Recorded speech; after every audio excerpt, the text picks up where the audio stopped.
යාළුවෝ හැමෝටම සුබ දවසක් වෙන්න කියලා ප්‍රාර්ථනා කරනවා. අද අපි බලමු බිලින් චට්නි එකක් කොහොමද ඉක්මනට අපූර්වට රසට හදාගන්නේ කියලා. ඉතින් මේ දවස්වල බිලින් ගොඩාක් තියෙනවා ගස්වල. අපිට අපතේ යන තරමට බිලින් තියෙනවා.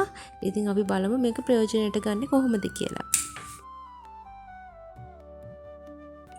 ඉතින් මේ බිලින් ගෙඩිය වතුර ගොඩාක් තියෙන නිසා අපිට ගෙඩි විශාල ප්‍රමාණයක් ගත්තත් ප්‍රශ්නයක් නැහැ වැඩිපුර හදාගන්න ඕන නම්. ඉතින් මේ තියෙන්නේ මම කඩලා පිරිසිදු කරගන්න සූදානම් කරගත්ත බිලින්. ඉතින් මේවා හොඳට සෝදලා පිරිසිදු කරගන්න ඕන.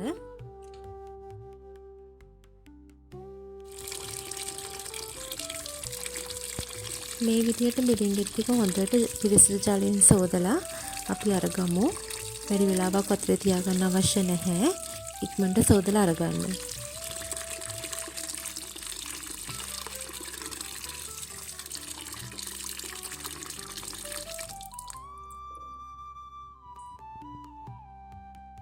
බිලින් ටික සෝදලා අරගෙන මේ විදිහට මම ටික වෙලාවක් අවුවේ තියාගත්තා. ඔයාලට අවශ්‍ය නම් පිරිසිදු රෙදි කඩකින් මේක තෙතමාත්තු කරලා ගන්න පුළුවන්. මේ විදිහට බිලින් ගෙඩිය නටුව කොටස කපලා අයින් කරගන්න ඕන.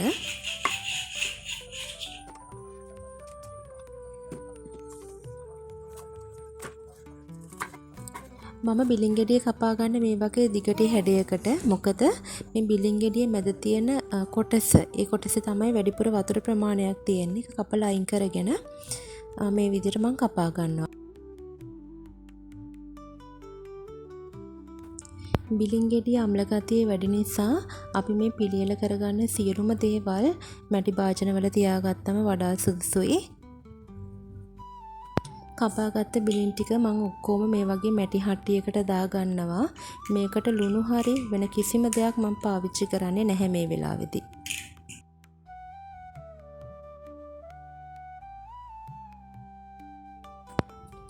අඩු කින්දරේ මේක ලිපේ තියාගන්න.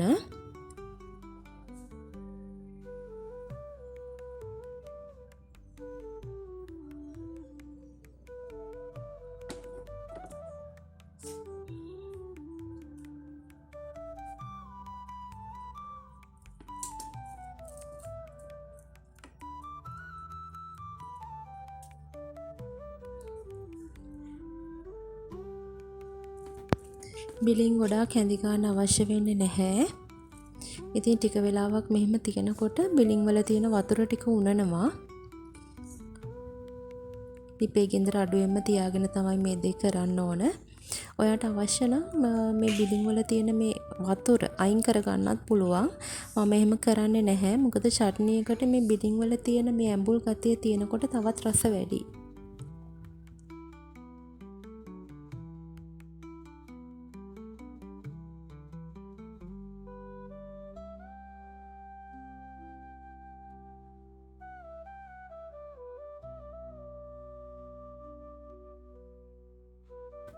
අඩු කින්දරේම තියාගන්න, කින්දර වැඩි කරන්න එපා.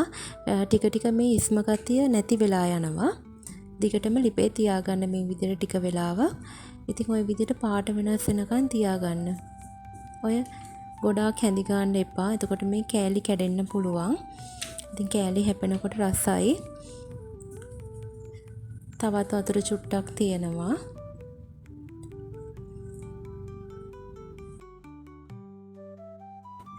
මැටි හට්ටියේ තිබුණ බිලින් ටික මම මේ විදිහට පිඟානකට වෙනම දාගන්නවා.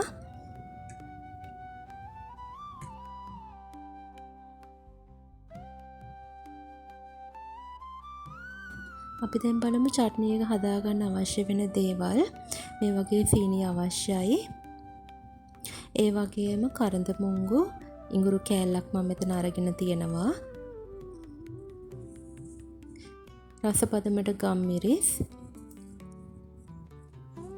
කෑලි මිරිස් සහ මිරිස් කුඩු මම මේ වෙලාවේදී පාවිච්චි කරනවා. ගොඩක් කල් තියාගන්න අවශ්‍ය නිසා මම සුදු ලුණු පාවිච්චි කරන්නේ නැහැ. ඒ වගේම උම්බල කඩ. අපි කලින් පාවිච්චි කරපු මැටි හට්ටිය මේ විදිහට ලිපේ තියාගෙන ඒකට තෙල් ටිකක් දාගන්නවා. ඊට පස්සේ තෙල් ටික රත් වෙනකොට මම අබ ටිකක් එකතු කර ගන්නවා. මේ විදිහට අබ ටික පුපුරා ගන්නකොට මම තලාගත්ත ඉඟුරු ටික ඒ වගේම එනසාල් ටික එකතු කර ගන්නවා. ඒ වගේම මිරිස් කුඩු, කෑලි මිරිස් සහ ගම් මිරිස් මේ වෙලාවේදී හොඳින් මේ තෙල් එකේ බැද ගන්න ඕන.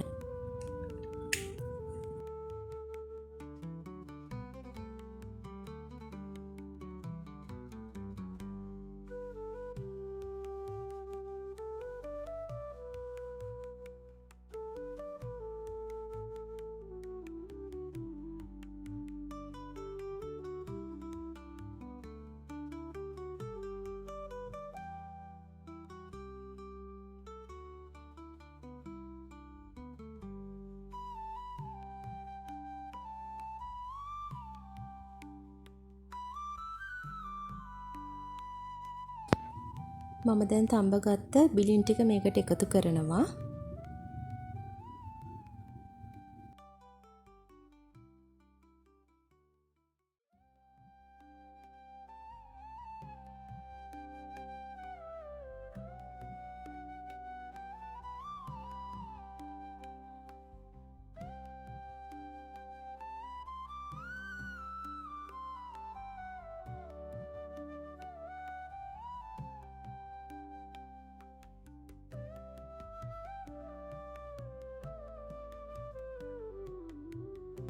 මේ විදිහට හොඳට කලවම් කරගෙන රස අනුව ලුණු එකතු කරගන්න.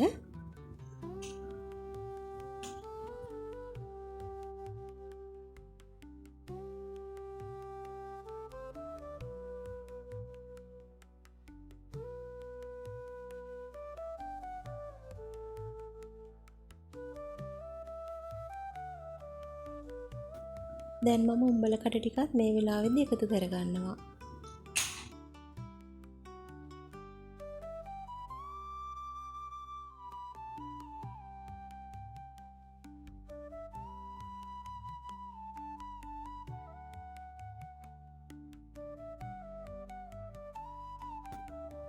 දැන් සීනි ටිකත් මේ වගේ එකතු කරගෙන හොඳට කලවම් කරගන්නවා. ඔයාලට තව පැණි රස අවශ්‍ය නම් සීනි දාගන්න පුළුවන්.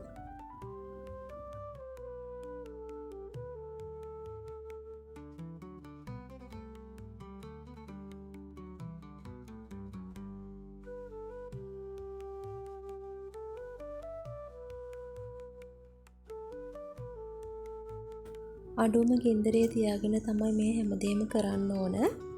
ඉතින් සීනි ටික හොඳට කලවම් වෙනකම් මෙහෙම චුට්ටක් හැඳි ගාලා අපි වහගමු. ගින්දර අඩුවම කරලා තියාගන්න.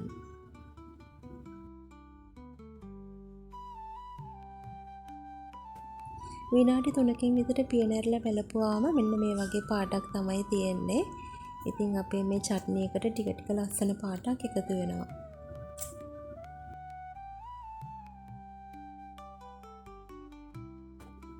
ඉතින් හොඳ සුවඳක් එහෙමත් තියෙනවා මේ වෙලාවේ. රස බලමු. රස හොඳයි. ඉතින් බත් කන්න, පාන් කන්න, රොටි කන්න කියාපු චට්නිය. ඉතින් මම තව ටික වෙලාවක් මෙහෙම ලිපේ තියාගන්නවා.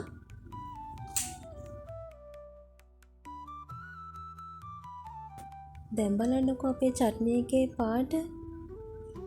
ඉතින් මේ බලන්නකෝ. දැන් මම මේ වෙලාවේදී කුරුදු කෑල්ලකුත් එකතු කරගන්නවා. කලින් එකතු කරගත්තත් කමක් නැහැ.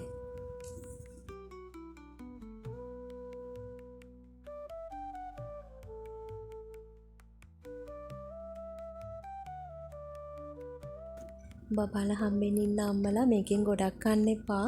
උෂ්ණ වැඩිනේ. චුට්ටක් කන්න. මොකද පැණි රස ගතියත් වැඩි නිසා අහිතකර වෙන්න පුළුවන්.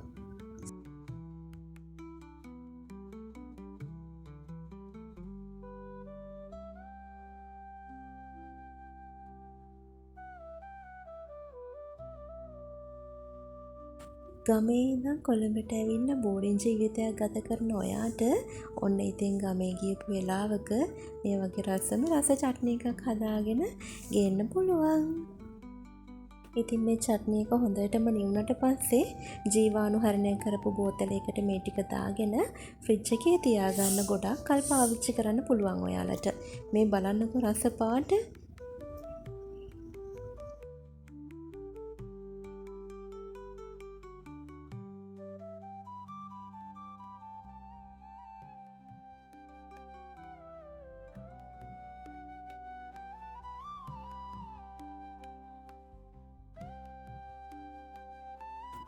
ගස් යට වැටිලා කුණු වෙලා යන බිලින් ගෙඩියකින් අපිට මේ වගේ රසවත් කෑම හදාගන්න පුළුවන්.